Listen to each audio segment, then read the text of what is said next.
Bonjour tout le monde, très content de vous accueillir pour ce webinaire Legals. On est trois aujourd'hui où on va parler de financement de l'innovation et plus particulièrement de comment financer sa startup avec le dispositif Jeune Entreprise Innovante. Mais ce n'est pas que cette thématique qu'on va aborder parce que le dispositif Jeune Entreprise Innovante mérite aussi de bien comprendre d'autres dispositifs de financement de l'innovation, raison pour laquelle on a notre partenaire et nos spécialistes ici de Troisy Financement qui sont spécialisés sur ces aspects. Merci Thibaut, merci Guillaume d'être là avec nous ce matin pour échanger sur ces aspects. Tout va bien? Impeccable, impeccable. Écoute, ça va super. Merci. Eh ben, c'est parfait. On est content de vous avoir parce que ce serait assez précieux, justement, les éléments et les informations qu'on va partager à la fois aux participants, mais aussi aux personnes qui pourront revoir ce webinaire donc en replay sur notre chaîne YouTube. Sealegals, Sealegals, peut-être pour présenter en deux mots, Sealegals, on est une startup qui accompagne d'autres startups sur tout ce qui est financement, notamment. Donc, on accompagne sur l'aspect stratégique, on fait le pitch deck, prévisionnel, et aussi on aide un peu sur la partie roadshow, mais aussi notre cœur de métier historique, c'est la partie juridique, d'où le titre et le nom de Seed Legals, où on vous accompagne sur l'ensemble des opérations sur le capital, en général la documentation, que ce soit pour le financement en BSR, augmentation de capital, la gestion de votre actionnariat avec la table de capitalisation, et également, souvent ce qui s'ensuit, c'est l'intéressement au capital de vos salariés. On est 150 en tout, hein, pour un petit rappel, chez Seed Legals, donc que ce soit au Royaume-Uni, en France et en Irlande. Moi, je m'occupe de l'équipe française ici à Sea Legals. Et ce matin, comme je vous ai dit, je ne suis pas seul, comme vous l'avez vu. Je suis avec deux personnes et spécialistes, à la fois sur le financement de l'innovation et le non dilutif, côté 3i Financement, avec Thibaut et Guillaume. Je vous laisse peut-être présenter aussi 3i Financement en quelques mots, Thibaut, Ouais, carrément. Guillaume, je te laisse peut-être te présenter, puis je me présenterai et je présenterai Troisy. avec plaisir. D'accord, ça marche. Merci Thibaut. Du coup, moi, oui, Guillaume Golding. Donc, je travaille au sein de la BU Fiscalité de l'innovation donc chez Troisy. Donc, le but de notre BU, c'est d'accompagner les entrepreneurs sur toutes les questions donc liées à la fiscalité, c'est-à-dire les crédits d'impôt, donc crédit d'impôt innovation, crédit d'impôt recherche. Et puis également, donc c'est le sujet d'aujourd'hui, le statut jeune entreprise innovante qui va permettre aux entrepreneurs de valoriser en fait les travaux qui sont faits dans l'entreprise pour obtenir divers avantages en crédit d'impôt ou en exonération. On aura l'occasion d'en reparler. Exactement. Merci, Guillaume. Du coup, j'enchaîne sur moi. Moi, c'est Thibaut Chanou. Je suis partenaire innovation chez Troisy Financement. Et concrètement, je vais présenter un petit peu l'entreprise. Concrètement, on a un cabinet de conseil en financement non dilutif. Concrètement, ce qu'on fait, c'est de l'intermédiation entre d'une part les financeurs et de l'autre les porteurs de projets.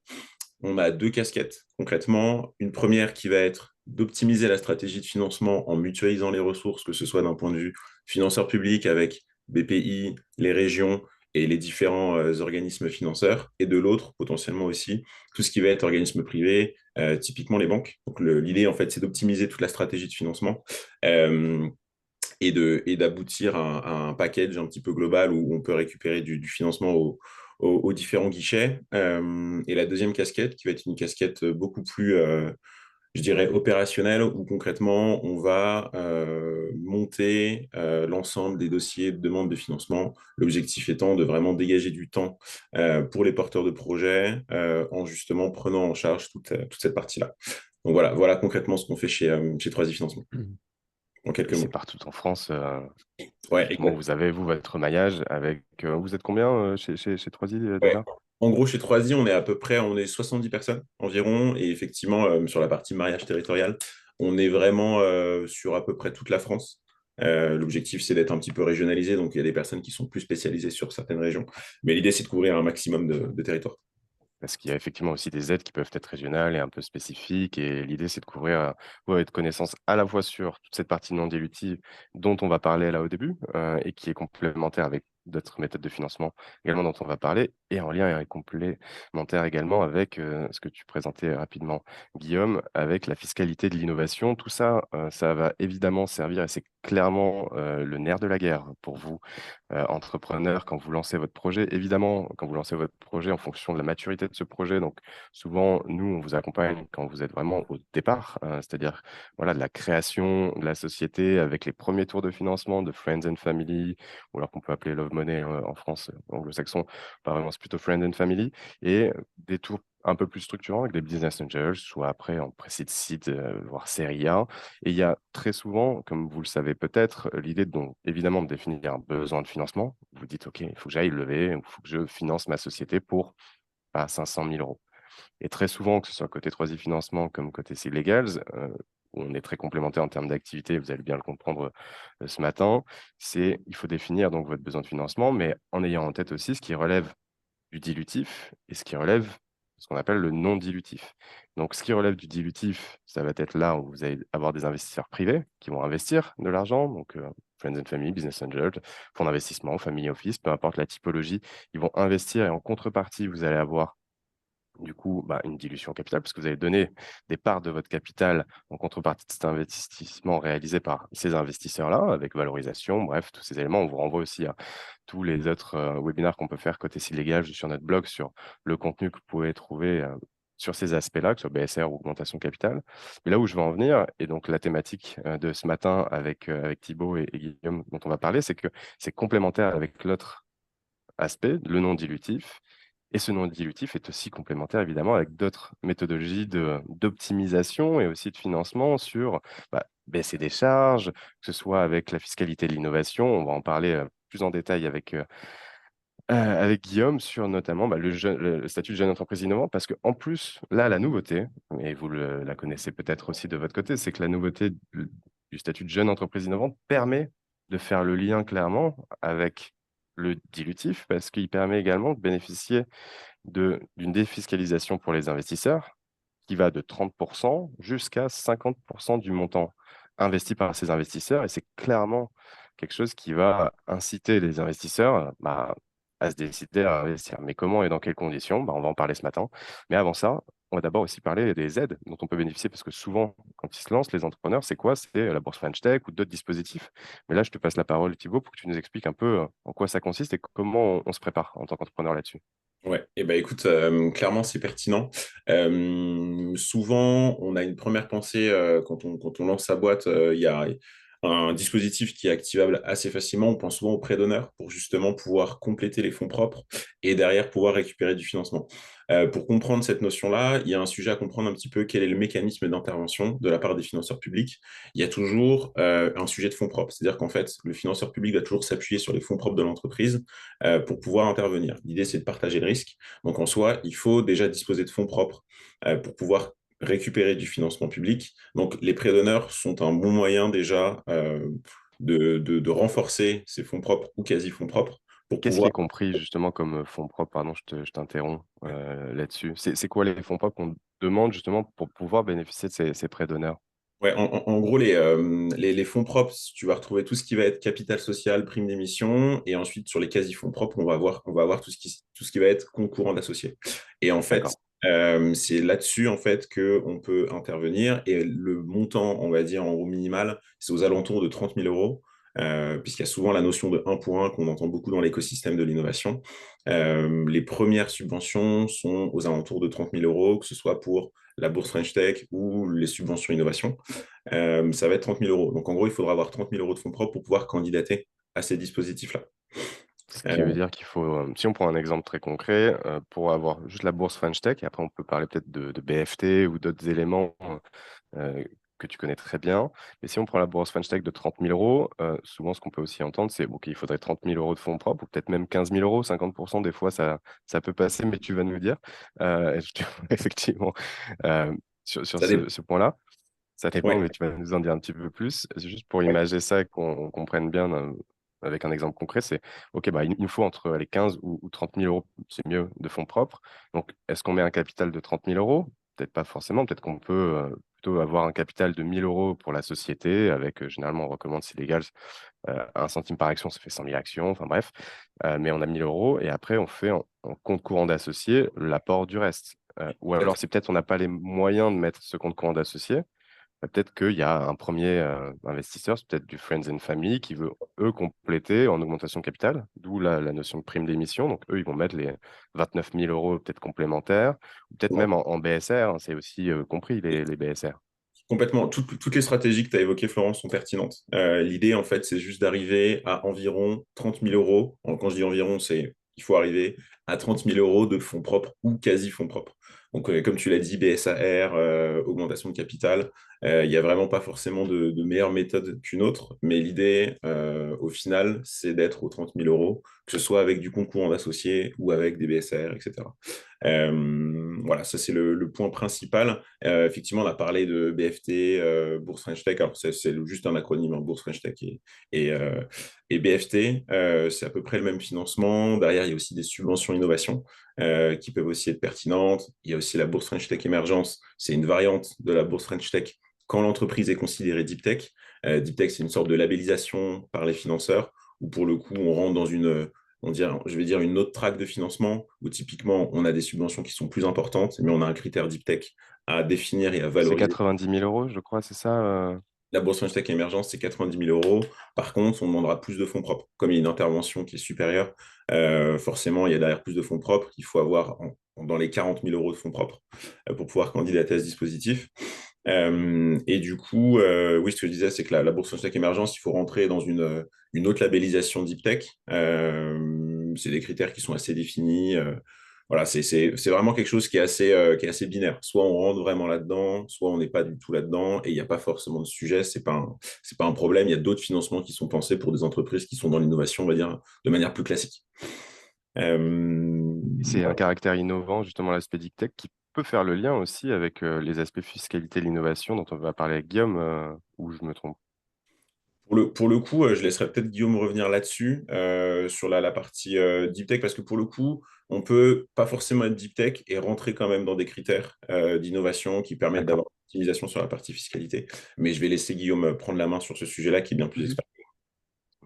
Et peut-être avant qu'on passe sur la partie fiscalité avec toi, Guillaume, si on donne un peu des conseils te concernant, toi, Thibaut, sur cette partie, parce que là, on n'est pas encore sur cette fiscalité de l'innovation, mais on voit clairement les liens, que ce soit fonds propres, quasi-fonds propres, donc les liens avec la partie financement avec des investisseurs privés, ou même vous, avec des concours d'associés, comme on s'est dit, il y a vraiment des liens directs entre les Ouais. deux, ça se répond. Euh, c'est quoi les conseils que tu donnerais, par exemple, à des entrepreneurs, à ceux qui nous écoutent, qui sont là ou qui nous regardent en replay, pour se préparer et bien faire les choses sur ces aspects financement pour éviter de rien Ouais. rater? Ouais, mais effectivement, c'est assez pertinent également comme point de bien se préparer pour derrière pas lancer le timing un peu trop tôt. Je parle de timing parce qu'en fait, sur certains dispositifs, typiquement la bourse French Tech, il y a un critère d'éligibilité qui est d'avoir moins d'un an. Donc en soi, effectivement, il faut bien se préparer pour pouvoir lancer assez rapidement toutes ces démarches-là en ayant bien en tête qu'il y a des critères à valider. J'ai déjà vu pas mal d'entrepreneurs qui justement ont créé un peu trop vite leur entreprise et derrière, surtout dans une situation où bah, malheureusement, au bout d'un an, ils ne sont pas forcément dans les clous pour pouvoir justement candidater au dispositif. Et bon, il y a toujours des moyens de rebondir et d'autres dispositifs à activer ou à actionner. C'est juste que, effectivement, un conseil que je donnerais, c'est de bien se préparer, de bien envisager sa stratégie de financement, de potentiellement discuter avec nous en amont pour bien cadrer tout ça et de bien s'assurer d'avoir, un, le critère d'éligibilité financière et deux, le critère d'éligibilité technique slash innovation. Bien s'assurer qu'effectivement, au sens des financeurs, on est bien sur une activité innovante, donc on pourra bénéficier d'un soutien financier et de financement.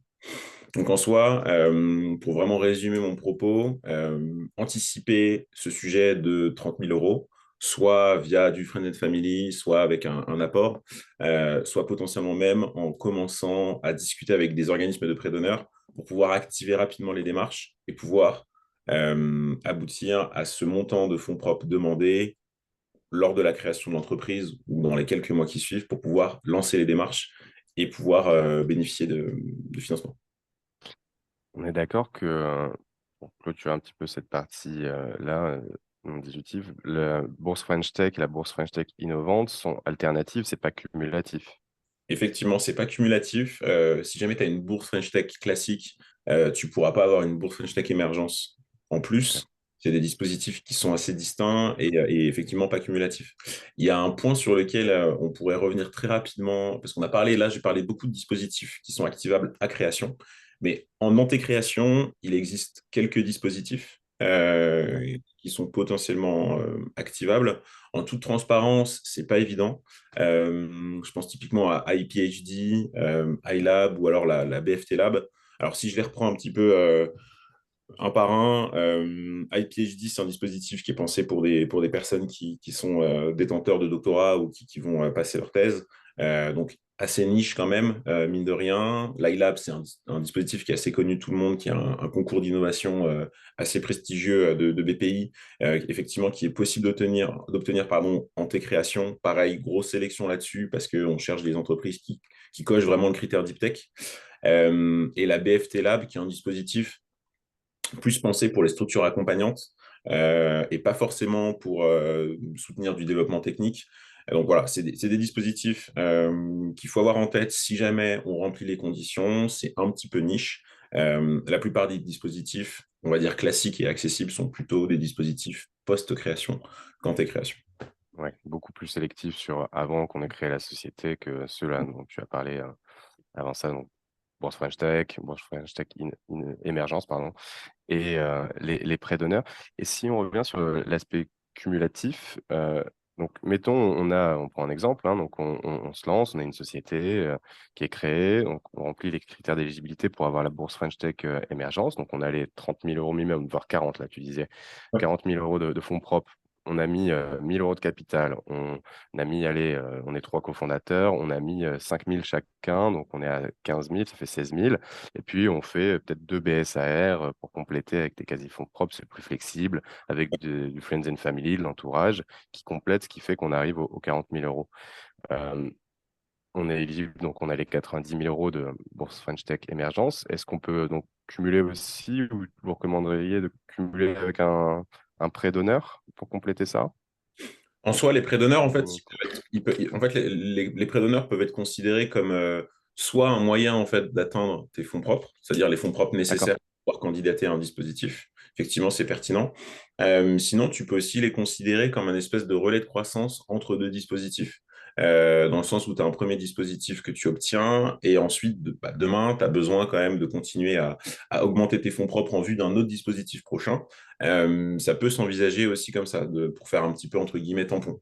Mais tu as différents organismes qui permettent ça. Réseau Entreprendre, Réseau Initiative, enfin, je ne vais vraiment pas tous les citer parce qu'il y en a vraiment beaucoup, Wilco également, qui permettent d'obtenir des prêts d'honneur. Et du coup, ça peut s'envisager effectivement, soit au début pour pouvoir atteindre les fonds propres nécessaires pour obtenir le premier financement, soit après le premier financement pour un petit peu faire tampon et derrière augmenter les fonds propres en vue d'une deuxième sollicitation pour du financement public. D'accord. Et donc, les critères pour obtenir ces prêts d'honneur rejoignent un petit peu les critères Bourse French Tech ou autres. C'est quoi? Ça va dépendre du montant, ça va dépendre de l'organisme, mais effectivement, dans D'accord. l'idée, on reste dans les mêmes sujets. Certains organismes de prêt d'honneur sont un petit peu plus sélectifs sur les critères, on va dire, de traction commerciale, de démontrer qu'il y a déjà quand même un peu de traction qui a Type été d'activité, du chiffre d'affaires, ou des exactement. clients. Non, Ok. bah, comme sur la subvention, l'idée, c'est pas. Enfin, sur le prêt, il y a quand même un sujet de remboursement. Ouais. Forcément, on est plus intéressé sur la partie traction commerciale et amorce un petit peu de tout ce qui va être activité. Donc, pour le coup, effectivement, c'est des critères qui sont un petit peu plus importants, mais dans l'idée, on reste dans les mêmes critères que les dispositifs de financement public qu'on a évoqués. D'accord. Donc, je retiens effectivement. Donc, prêt d'honneur, c'est déjà si on n'est pas pré-produit et pré-revenu, dans la logique justement de prêt de remboursement. Les organismes voudront, comme tu viens de l'expliquer, Thibaut, s'assurer qu'il y ait la faculté de pouvoir rembourser quand même ce prêt d'honneur. Ouais. Alors que quand on est dans une logique de subvention, même si on peut ne pas avoir encore de revenus générés, bah là, on peut quand même être éligible compte tenu des critères à la fois d'innovation et de cocher les critères. Donc, selon si c'est bourse French Tech Émergence, par exemple, donc c'est avec la labellisation Deep Tech et ce critère-là d'innovation de rupture. Mais on va y revenir d'ailleurs parce que ça fait le lien et la transition avec toi, Guillaume, sur la fiscalité de l'innovation. Parce que pareil, dans la continuité et la chronologie, si on prend l'exemple un peu, notre ligne directrice sur on se lance, on a créé la société, donc on a eu ses fonds propres, comme on s'est dit, allez, 40 000 euros de fonds propres, avec, on a peut-être eu donc, la bourse French Tech Émergence. Donc ça nous amène déjà avec les fonds propres plus la bourse French Tech Émergence à 130 000 euros. Donc on sait déjà qu'on a 130 000 euros de financement qu'on a pu financer, que ce soit avec nos apports, avec l'aide justement de la BPI et de la bourse en question. les 20 ou les 24K qui complétaient avec les BSR de Friends and Family, très bien. Et donc là, on se dit, OK, on va commencer à pouvoir financer. Peut-être qu'on a, je sais pas, 100 000 euros qui vont compléter en BSR supplémentaire ou alors augmentation capitale, peu importe, hein, ça va permettre de financer. Mais là, on est avec des investisseurs privés. Et donc, on arrive à, mettons là, donc c'est 230 000 euros. Ce qui nous permet peut-être de commencer à avoir de l'activité, etc. Et c'est là où on va se dire, mais OK, mais est-ce que je peux pas aussi optimiser avec la fiscalité de l'innovation? Et comment ça s'insère là-dedans, justement, cette logique entre la complémentarité de ce qu'on vient de présenter, ce que tu nous as expliqué, Thibaut, avec toi, Guillaume, donc ton expertise sur cette fiscalité innovation, avant même de rentrer un peu dans la jeune entreprise innovante, enfin, le statut de jeune entreprise innovante. Qu'est-ce que tu peux nous dire un peu justement sur ce lien-là?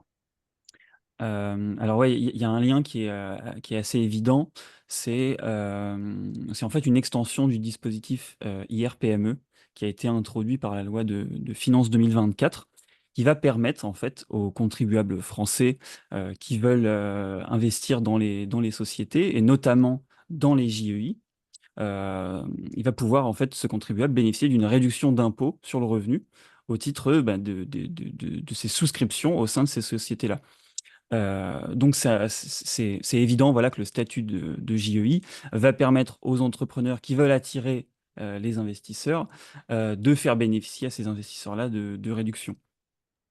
Alors en fonction du statut un petit peu de la JEI, on va avoir différents taux de réduction qui vont être appliqués. Alors on pourra rentrer un petit peu plus dans les détails juste après sur les conditions pour être une JEI. Mais globalement, ce qu'il faut savoir, c'est que quand le contribuable va souscrire auprès d'une JEI, donc cette JEI va réaliser au moins 15% de dépenses de R&D par rapport à ses charges totales, ça va ouvrir une réduction d'impôt de 30% pour le contribuable.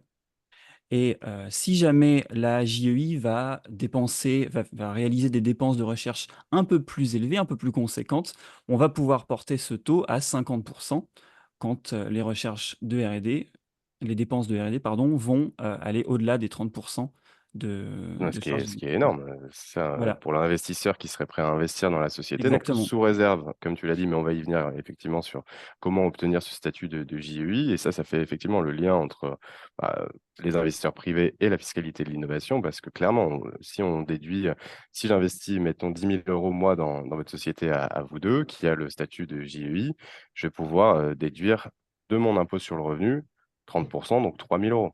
Donc ce qui est quand même pas anodin, voire même peut-être 5 000 € avec donc le statut de JEIR qui existe pas vraiment tel quel, hein, mais c'est en fonction Oui, du tout à fait. montant investi de R&D. C'est ça, Exactement. Guillaume? Tout à fait, ouais. En fait, voilà, on parlait avant que la loi de finances soit mise en place, on parlait du JEIR, donc la jeune entreprise innovante de rupture. Et donc la principale différence avec la JEI classique, c'était justement ce montant de dépenses de R&D qui représentait 30% des dépenses totales de l'entreprise. Alors en fait, il s'avère que le JEIR n'a pas été mis en place en tant que tel par la loi de finances 2024, c'est-à-dire qu'aujourd'hui, l'entreprise peut pas demander à obtenir le statut JEIR. Par contre, effectivement, sur l'extension du dispositif IR-PME, on parle en fait de JEIR. D'ailleurs, si on va sur le site voilà, officiel du gouvernement, ils font bien mention du JEIR. Mais c'est vraiment principalement sur ce critère-là de charge de R&D. Et tu l'as mentionné aussi, il existait donc, avant qu'il y ait ces dispositifs, spécifiques, hein, donc, assez récents de JEI et défiscalisation côté investisseur qui souscrirait à donc des actions d'une société qui a ce label et ce statut. L'IR-PME, donc c'est ce qui était aussi appelé, loi Madelin. Donc ça permettait, sous réserve que la société coche des conditions d'éligibilité, pareil, hein, Mmh. c'est plutôt des critères sans forcément cette logique de statut de jeune entreprise innovante, mais c'était plutôt des critères assez classiques. Donc la société soit une PME, il y a d'autres éléments. On a d'ailleurs des articles sur notre blog, à ce titre avec ces différents critères. On avait fait aussi un webinaire, avec, une fiscaliste avec qui on a l'habitude de travailler sur ces aspects de fiscalité. Il n'y avait pas encore le JEI, mais pour revenir à l'IR-PME, ça permettait avant donc, d'avoir 18% de réduction sur, sa fiscalité en tant que personne physique, hein. On parle toujours là d'impôt sur le revenu. Donc forcément, ça Mmh. ne concerne que des personnes physiques et pas forcément des personnes morales des sociétés, avec d'autres enjeux d'optimisation côté investisseur, mais c'est un autre sujet. Et qui est porté depuis, et renouvelé quasi chaque année à 25%, de possibilité de pouvoir déduire fiscalement quand on investit, ce qui est pas mal. Donc ce qui est déjà bien, 25%, mais il y avait aussi la particularité de rentrer dans les niches fiscales. Donc c'est-à-dire que chaque année, on plafonnait, je crois que c'est à hauteur d'un montant de 10 000 €, je crois, côté, IR-PME. Donc ça rentre dans les niches fiscales, comme quand on a, je sais pas, une personne qui vient faire le ménage ou, que vous, employez à ce titre et qui peut bénéficier justement d'aide. Donc ça rentre aussi là-dedans. Ce qui n'est pas le cas du GEI, parce que le cas du GEI, et on va en parler peut-être après passer sur les critères d'éligibilité sur la fiscalité innovation côté société, mais pour les investisseurs, il y a, pas c'est une niche fiscale, ce plafonnement. Par contre, c'est limité si on est GEI, qu'on, peut avoir 30% de réduction fiscale. Il y a quand même un montant et un plafond sur le montant investi. C'est-à-dire que si on a investi 1 million d'euros, mettons, on ne va pas bénéficier Mmh. de 30% de 300 000 €, on est d'accord, de réduction fiscale. C'est plafonné à 75 000 € pour le JEI, et ce qui est JEI-R, je crois, c'est 50 000 €, quelque Ouais, c'est chose comme ça, ça. tout à fait, ouais, exactement. Donc, C'est si ça. on se donne l'exemple, on investit 100 000 € dans une société JEI, on va avoir 30% qui est appliqué, mais c'est pas 30% sur les 100 000 €, c'est 30% sur les 75 000 75 € 000 €, en exactement. question. Voilà. Donc, ça, c'est à avoir en tête. Évidemment, ce n'est pas vous, porteur de projet, entrepreneur. C'est bien d'avoir ces éléments en tête. C'est bien de pouvoir l'expliquer, mais ensuite, vous n'êtes pas conseiller en gestion de patrimoine de vos investisseurs non plus. Donc, vous, l'aspect, c'est plutôt, comment vous avez le statut de jeune entreprise innovante? Comment en bénéficier? Et quel est le lien? Parce qu'il n'y a pas que ce dispositif, hein, et ça fait le lien avec la fiscalité et l'innovation sur Mmh. JEI, CIR, C2I, parce qu'il en existe, voilà, plusieurs des dispositifs. Est-ce que tu peux nous en dire un peu plus, globalement sur ces aspects, Guillaume? Ouais, tout à fait. Donc effectivement, si là je fais un focus sur la JEI déjà, voilà, il faut savoir qu'il y a plusieurs types alors je vais dire JEI, mais on parle de jeunes entreprises innovantes, de jeunes entreprises universitaires, de jeunes entreprises de croissance. Donc globalement, il y a un socle commun autour de ces dispositifs-là. Et puis après, on va avoir quelques différences dans les conditions d'éligibilité. En sachant que voilà, le statut principal, c'est celui de la JEI, c'est le plus classique. Et puis effectivement, on va avoir d'autres, dispositifs fiscaux qui vont pouvoir accompagner un petit peu ces démarches-là. Donc on va avoir le crédit d'impôt innovation, le C2I, et le crédit impôt recherche, le CIR, le CIR, qui vont, voilà, donner des, réductions d'impôts, des crédits d'impôt. Et le lien est assez évident, notamment entre la jeune entreprise innovante et le crédit d'impôt recherche.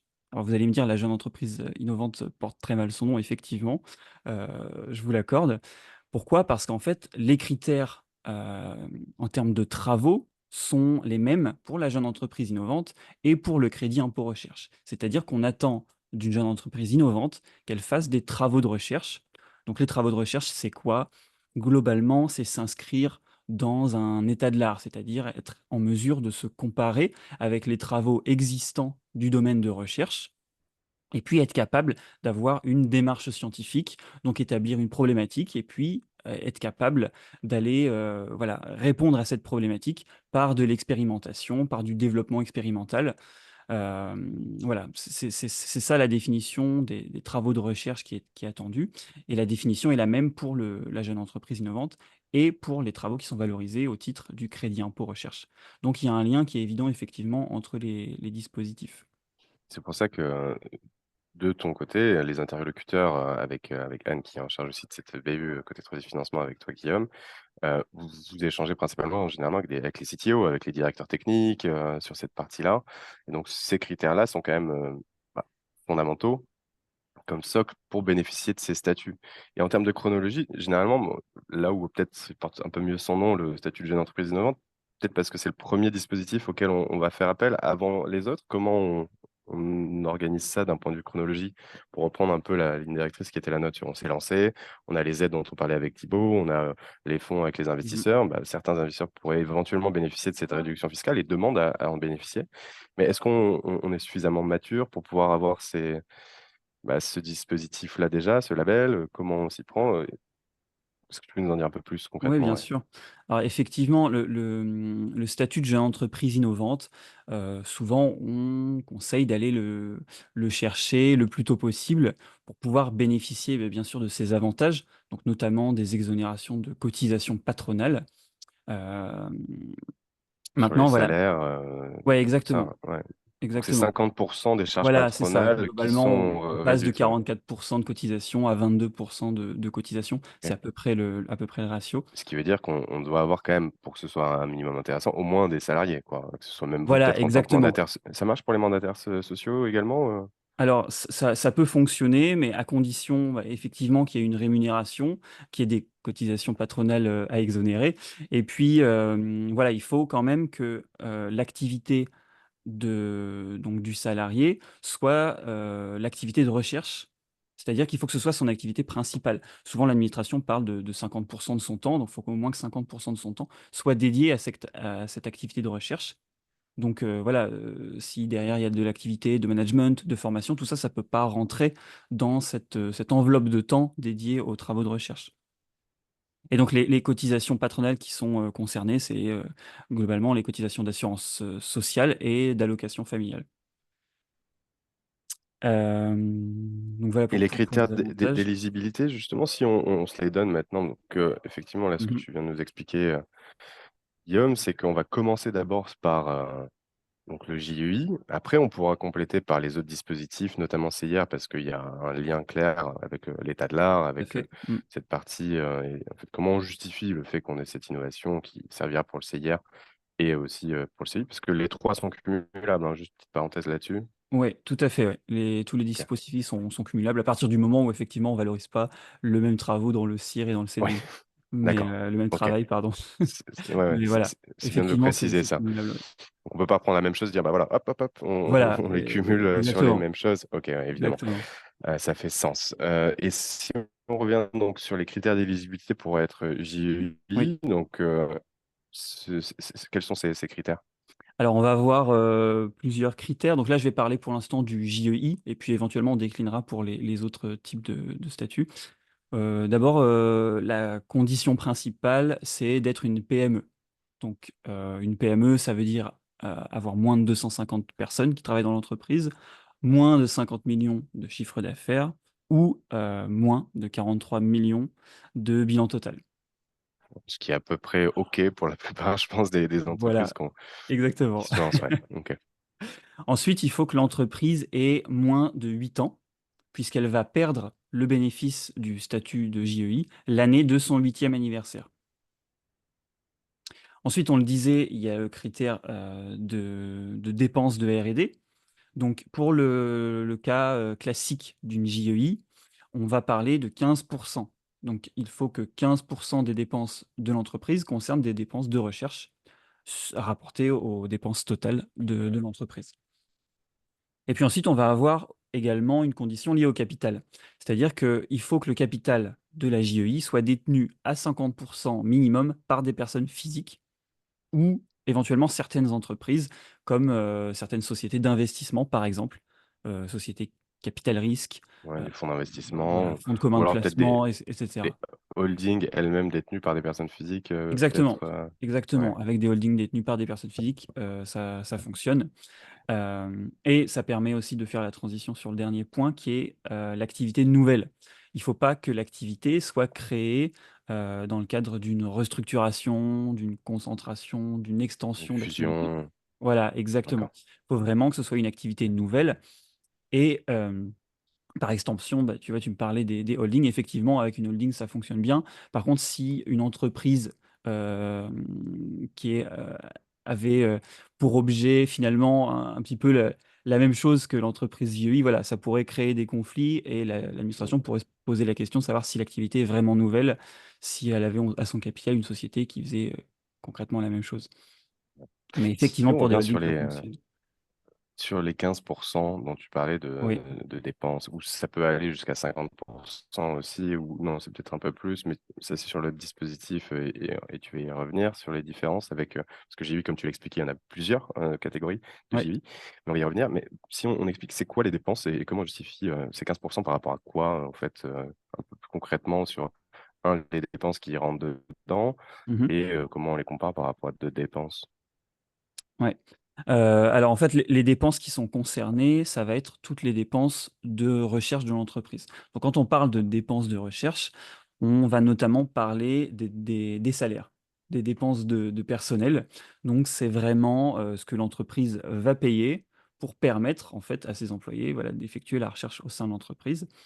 Donc voilà, il y a des choses à savoir puisque le salaire, on peut pas, voilà, on peut pas valoriser 100 du salaire de du personnel de recherche.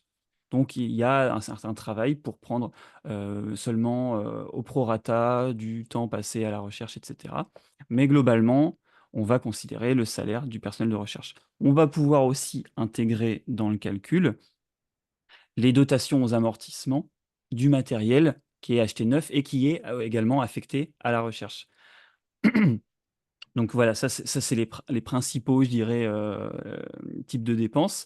Après, on a aussi, voilà, on va pouvoir intégrer des dépenses de normalisation, de dépôt et de maintenance de brevets, de défense de brevets.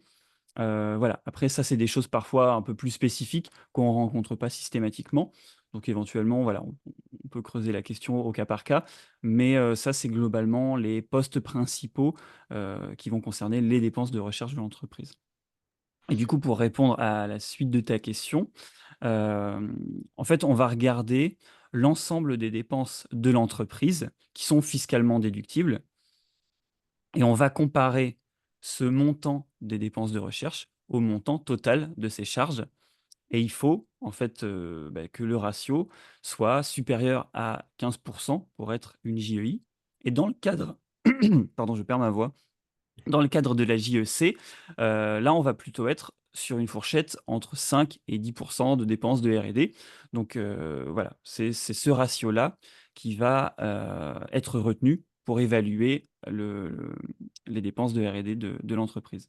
Donc JEC qui est jeune entreprise de De croissance, mais qui appartient croissance. quand même au même socle dont tu nous as expliqué les différents critères, donc de jeune entreprise innovante, du JEI. Oui, tout à C'est fait. juste le montant, donc la différence, c'est le montant investi dans la R&D qui est Alors il y a là de également 5 à 10 c'est ça? 5 Ah à OK, il y a 15, d'autres points. pardon, je ne sais pas pourquoi j'ai 5 à dit 15, OK. 5 à 15, voilà.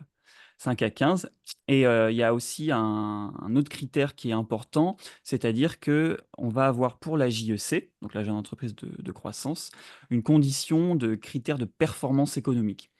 Alors, qu'est-ce que c'est concrètement? Ça veut dire qu'on attend de l'entreprise que son effectif est augmenté d'au moins 100 et d'au moins 10 salariés en équivalent temps plein par rapport à l'exercice, enfin par rapport à l'effectif constaté à la clôture de l'avant-dernier exercice. Donc j'espère que tout le monde a OK. suivi. Voilà, mais en tout cas, ce Donc c'est-à-dire critère en de 2 ans, il faut qu'on performance. ait fait au moins plus 10 salariés et avec une augmentation de 100 Voilà, minimum. c'est ça OK, et c'est quand même, assez important, ouais. voilà et il faut aussi que le montant des dépenses de recherche, donc au cours de l'exercice, pour lequel cet effectif a augmenté, voilà, il faut s'assurer que le montant des dépenses de recherche n'a pas diminué par rapport à l'exercice précédent.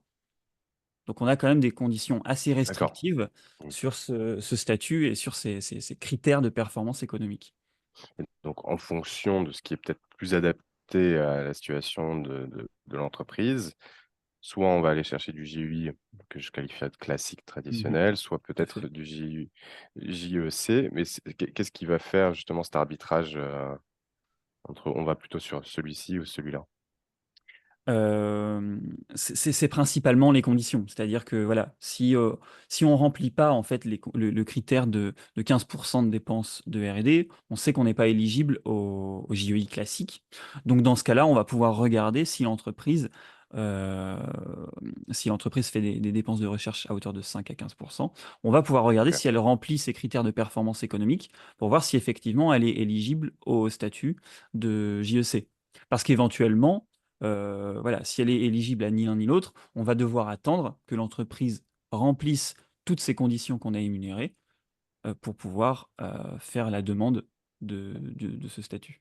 Ça, c'est un très bon point parce que de ton expérience, de votre expérience côté Troisi Financement, généralement, les sociétés, elles ont quoi? Elles ont 6 mois d'existence. Bon, je pense que c'est assez variable, mais est-ce que tu vois quelques traits communs sur les sociétés que vous accompagnez en termes de maturité à nous partager? Ouais, effectivement, souvent ce qui est difficile, c'est d'aller chercher le statut JEI vraiment au tout début, quand on vient de créer l'entreprise, on vient de monter l'entreprise. Parfois, on n'a pas encore, forcément levé d'argent et ça va être compliqué d'aller le chercher. Pourquoi? Parce qu'en fait, il faut quand même avoir un certain recul, je dirais, sur les dépenses de R&D qu'on va pouvoir faire, avoir un certain recul sur les recrutements. Parce que, ça on pourra le développer un peu plus, mais comment on fait la demande de JEI? On présente une situation à l'administration qui va pouvoir se positionner et dire si oui ou non on remplit toutes les conditions. Et en fait, pour pouvoir monter ce dossier, il faut quand même avoir un certain recul sur les recrutements, sur la capacité à faire ces investissements en recherche. Donc ça peut être parfois compliqué d'aller chercher au tout début. Voilà, moi c'est quelque chose que j'ai remarqué chez nos clients, c'est que parfois on a des clients qui viennent à nous très très tôt et puis on se rend compte, ben, que finalement, ça peut être intéressant d'attendre 4 mois, par exemple, avant de se poser finalement sur le dossier, de monter le dossier parce que en 4 mois, on a de l'argent qui est rentré et puis on a une meilleure visibilité sur les investissements qui peuvent être faits, sur les recrutements qui vont avoir lieu et on peut comme ça présenter une situation, je dirais concrète dans le dossier et puis une situation dont on a, confiance qu'elle va se réaliser. Ça, c'est un super point parce que, ça fait aussi le lien avec, bah, si c'est peut-être un peu tôt, peut-être que c'est tôt pour le GUI, donc il faut travailler sur la stratégie de financement, quelles seront les dépenses, et donc peut-être en attendant aller sur dont on parlait avec Thibaut, sur, bah, peut-être, des prêts d'amorçage, enfin des prêts d'honneur plutôt, et des subventions, bourse French Tech Émergence, ou peut-être faire le lien avec des investisseurs qui vont investir chez vous en capital. Certes, eux ne pourront peut-être pas bénéficier de, la défiscalisation dont on parlait qui est liée avec le JUI, qui est très intéressante, mais ils pourront peut-être bénéficier de l'IR-PME, voire ou alors peut-être, si c'est sous forme de BSAR, avoir des conditions avantageuses mis, là contractuellement dans le contrat de BSAR avec, une valorisation plafond, donc le cap, avec une décote peut-être, ou alors tout simplement une augmentation de capital, entrer une valorisation relativement intéressante, sous réserve de bien équilibrer aussi la dilution, et l'avoir en tête, de votre côté. Donc vous voyez qu'il y a tout qui se lie là-dessus. Peut-être on va y revenir un peu sur cette, synthèse-là, après. Avant ça, tu, l'as mentionné Guillaume, sur le fait de comment on bénéficie concrètement du statut de GUI. Bah, généralement, c'est déclaratif, hein, c'est même pas Mmh. obligatoire de passer par une demande de l'administration fiscale, mais c'est un prérequis, indispensable pour éviter des contrôles, a posteriori et donc qui pourraient faire mal, parce qu'on pourrait toucher, peut-être du GEI, mais si finalement, l'administration fiscale remet en cause et dit: «Non, vous n'êtes plus éligible». Mais, si on revient sur cette procédure justement, tu l'as dit, c'est sous forme de rescrit, donc on va poser la Mmh. question à l'administration fiscale, mais est-ce que tu peux nous en dire un petit peu plus sur comment tu façonnes le dossier? Peut-être combien de temps ça prend, à peu près en général jusqu'au dépôt? Est-ce que tu peux nous en dire un peu plus? Oui, bien sûr. Donc effectivement, oui, on a cette procédure de rescrit qui permet de monter un dossier dans lequel on va montrer à l'administration que l'entreprise répond à toutes les conditions qui permettent, de bénéficier de ce statut. Donc je dirais globalement qu'un dossier va être divisé en 3 grandes parties. La première partie, c'est répondre sur tous ces critères, je dirais, administratifs, de PME, d'activité nouvelle, de capital. Ensuite, on va avoir un focus sur les travaux de recherche. Dans cette partie-là, il va falloir présenter les travaux de recherche pour montrer qu'effectivement, bah, ce sont bien des travaux de recherche. Donc, on va présenter les objectifs de la recherche, les difficultés que l'entreprise doit surmonter. Donc, on parle de verrous scientifiques, de verrous techniques à résoudre. Et puis, on va montrer en quoi les travaux s'inscrivent dans un état de l'art. Donc, en parlant des publications déjà existantes du domaine et en montrant quelles sont les difficultés que les chercheurs ont identifiées dans l'état de l'art. Et on va montrer que, il n'existe pas en fait de solution qui soit opérationnelle pour résoudre la problématique de l'entreprise. C'est-à-dire que, par exemple, si on fait de la recherche, je sais pas, en informatique, on va développer un modèle, par exemple algorithmique, je sais pas, d'IA. On va montrer que dans ce cas-là, l'application que l'entreprise veut en faire n'est pas possible à partir des travaux qui sont déjà existants et qu'effectivement, on a besoin de mener un travail de recherche pour pouvoir résoudre finalement son objectif, atteindre son objectif euh, scientifique et commercial. Et puis, dans le dossier, on va avoir une troisième partie qui, là, est un focus sur les dépenses, donc, toutes les dépenses dont on a parlé tout à l'heure.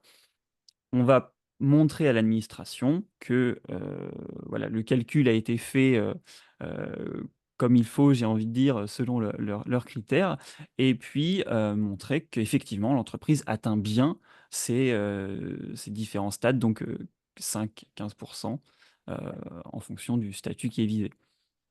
Alors, ce dossier-là, une fois qu'il est complet, il va être, transmis à l'administration pour qu'elle puisse statuer sur la demande. Généralement, on va joindre à ce dossier des pièces justificatives, hem, qui consistent notamment à donner les diplômes, les CV du personnel technique qui a déjà été recruté dans l'entreprise. Hem et puis, l'administration va avoir 3 mois pour statuer sur la demande. Hem, Et en dans ce délai l'absence de 3 de mois, réponse, pardon, ouais, mais ouais, c'est ça, ouais, 3 mois, et après si, on n'a pas de réponse, qu'est-ce qui se voilà, c'est passe? ça. Ouais, L'administration, en fait, elle a 3 mois pour se prononcer, oui ou non. Au bout de 3 mois, s'il y a pas eu de réponse, on va considérer dans ce cas-là que c'est un accord tacite de l'administration et l'entreprise peut, dans ce cas-là, bénéficier du statut JEI. Hem, alors tu en parlais tout à l'heure et je suis pas forcément, revenu dessus, mais effectivement comment dire? Ce rescrit permet de sécuriser vraiment la demande auprès de l'administration. On présente une situation et l'administration prend, acte de cette situation, pour dire si oui ou non l'entreprise est éligible. Ce L'entreprise a la possibilité de s'exonérer des cotisations qui peuvent être exonérées par le statut JEI, sans faire de demande de rescrit, sans déposer de dossier, sans faire toute cette démarche de réflexion. En revanche, effectivement, c'est prendre un risque que l'administration considère que l'entreprise n'est pas éligible et dans ce cas-là, voilà, est-ce qu'il faudra, rembourser les exonérations? Est-ce qu'on sera redressé fiscalement? Voilà, c'est prendre un énorme risque à ce niveau-là. Donc nous, on conseille systématiquement, à nos clients de passer par ce rescrit qui permet vraiment de sécuriser la demande, en sachant que de toute façon, si l'administration venait à dire non, refuser finalement, ce dossier, on a toujours des possibilités de déposer un autre dossier, d'apporter des compléments pour, éventuellement renforcer, voilà, un petit peu la description technique ou revenir sur certains points. Parfois, l'administration revient vers nous avec des questions. Elle nous dit: «Voilà, il y a tel ou tel point qui est pas hyper clair. Est-ce que vous avez des compléments à nous apporter, des pièces justificatives qui vont permettre de, prendre position sur votre dossier?» Voilà, c'est essentiel, hein, tout un bien sûr. processus qui permet de sécuriser vraiment la demande et éviter tout problème, Ouais, potentiellement derrière. redressement fiscal ou social parce qu'il y a, c'est aussi surtout aussi côté donc Ouais, évidemment donc fiscalité, mais surtout aussi, côté, Urssaf et avec les cotisations sociales, c'est surtout là où il y a le plus gros avantage, donc ouais, de tout à fait. bénéficier. Comme tu l'as expliqué avec 50 des charges patronales qui sont diminuées, c'est quand même des montants qui peuvent être conséquents, donc ce qui est bien, mais si vous sécurisez pas ça bien comme, tu viens de l'expliquer Guillaume, à vos risques et périls et c'est clairement ce qui n'est pas recommandé et c'est indispensable de passer par, la constitution d'un dossier, ce qui est aussi, un très bon travail, de façonner en termes de stratégie, de ce qu'on veut faire, de bien le poser sur Mmh. papier, de se challenger aussi sur de ce qui relève vraiment quelque chose par rapport à l'état de l'art d'innovant, de rupture, de faire le lien avec, comme on se l'est dit, à la fois sur la partie donc, dilutive des investisseurs qui pourraient là je resynthétise, un petit peu l'ensemble de ce qu'on a pu se dire, parce que je vois que l'heure tourne et on va passer aux questions-réponses. Si vous en avez, bien sûr, n'hésitez pas à les poser.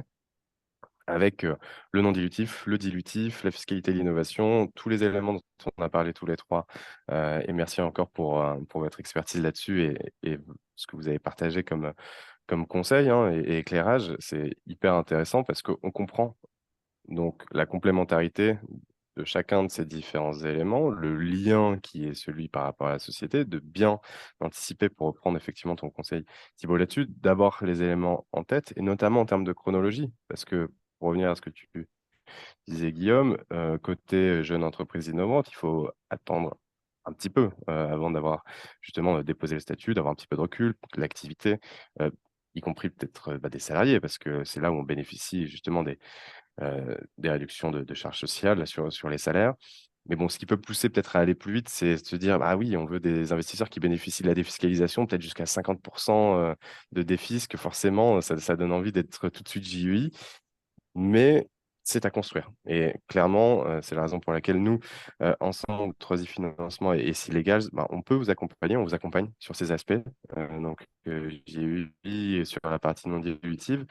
D'ailleurs, on construit en ce moment même une offre et donc qui sera disponible bientôt. Je vous mets un petit lien ici si vous êtes intéressé de pouvoir bénéficier de notre outil qui permettra de calculer votre éligibilité. On y travaille en ce moment avec 3i Financement sur le fait d'être JEI et de pouvoir vous accompagner en conséquence évidemment avec Guillaume, Anne et l'équipe. Et puis pour le reste des subventions, évidemment, c'est avec l'équipe de 3i et notamment celle de Thibaut. Euh, L'idée vraiment, c'est voilà, de vous accompagner sur ces aspects, mais maintenant, on va vous donner peut-être la parole. Si vous avez des questions, vous, sur vos projets qui pourraient vous intéresser, des éclairages, à moins qu'on ait été extrêmement clair sur ce qu'on a pu se dire ce matin avec Thibaut et Guillaume. Est-ce que vous avez des questions pour nous? C'est le moment ou jamais de bénéficier des éclairages de nos experts là-dessus. Alors, vous avez le chat, hein. N'hésitez pas, je pense que vous pouvez écrire dans le chat. A priori, posez vos questions ici. Si vous n'avez pas de questions, j'en déduis qu'on a été effectivement, messieurs, très très clairs sur ce qu'on a pu dire. Peut-être si vous avez des conseils à donner, ce seraient lesquels? Euh, si on... Alors, merci pour toutes les informations. Pouvez-vous donner plus d'informations sur iLab? Demande Sana. Merci pour la question. C'est plutôt pour toi, Thibaut, je suppose. Bon, ouais, bah, le dispositif iLab, en fait, c'est un concours BPI qui est pensé pour des entreprises et des startups qui sont considérées comme deep tech. C'est environ, enfin, la date de dépôt, c'est souvent début février, le 1er février ou fin janvier. C'est un concours, comme je le disais. Alors, la spécificité de ce concours-là, c'est que, en outre, il y a le sujet de potentiellement déposer avant la création de l'entreprise, mais aussi un sujet de déposer ce dispositif-là sans forcément avoir les fonds propres de disponibles. Par contre, dans la manière dont va être appréhendée l'instruction, ce dossier par BPI et par le comité de sélection, ça va être de pouvoir fournir tôt ou tard en fait une preuve de capacité de levée de fonds, dans le sens où il y aura un conditionnement qui va être fait pour justement l'accord, dans le sens où on pourra débloquer la deuxième, la troisième tranche potentiellement si jamais on a pu justifier d'une certaine levée de fonds.